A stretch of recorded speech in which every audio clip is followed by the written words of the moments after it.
తింటే ఉంది చూడు, ప్రతి ముద్దకి ఆహా ఓహో అనాల్సిందే. కోడిగుడ్డు వెల్లుల్లి కారం ఎంత టేస్టీగా ఉందంటే నాకు ఈ ప్రెగ్నెన్సీలో చప్పగా తిని బోర్ కొట్టేసింది. ఏదైనా స్పైసీగా టేస్టీగా తినాలనుకొని ఈ కోడిగుడ్డు వెల్లుల్లి కారం చేసుకొని తిన్నాను. ప్రతి ముద్దకి ఆహా ఓహో అనుకుంటూ కడుపు నిండా తినేసాను. మనకు టేస్టీగా ఏదన్నా నోరు బాగాలేనప్పుడు, ఏమి తినాలనిపించినప్పుడు ఈ కోడిగుడ్డు వెల్లుల్లి కారం ట్రై చేసి చూడండి. నిజంగా చాలా అద్భుతంగా ఉంటుంది. ప్రాసెస్ చూద్దామా?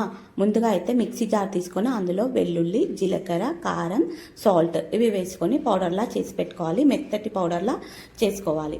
ఉడకబెట్టిన గుడ్లని మనము కాట్లు పెట్టుకోవాలి. ఎగ్ కర్రీకి ఎలాగా కాట్లు పెట్టుకుంటామో అలాగా పెట్టుకొని నూనెలో అయితే ఫ్రై చేసుకోవాలి. తగినంత ఆయిల్ వేసుకొని దాంట్లోనే పసుపు, ఈ కొట్టి పెట్టుకున్న కారాన్ని కూడా వేసుకొని మంచిగా ఒక 2-3 మినిట్స్ అలా సిమ్లో పెట్టి మంచిగా ఆయిల్ పీల్చుకునేంత వరకు ఫ్రై చేసుకోవాలి. Simple process. మనకు జలుబు చేసినప్పుడు, ఏదైనా టేస్టీగా తినాలనుకున్నప్పుడు, అంటే స్పైసీగా తినాలనిపిస్తుంది కదా అప్పుడప్పుడు, అలా అనిపించినప్పుడు ఇలా 2-3 మినిట్స్లోనే మనకు జస్ట్ 2-3 మినిట్స్లో అయిపోతుంది కోడిగుడ్డు వెల్లుల్లి కారం. నిజంగా ఒక్కొక్క ముద్దకి ఆహా ఓహో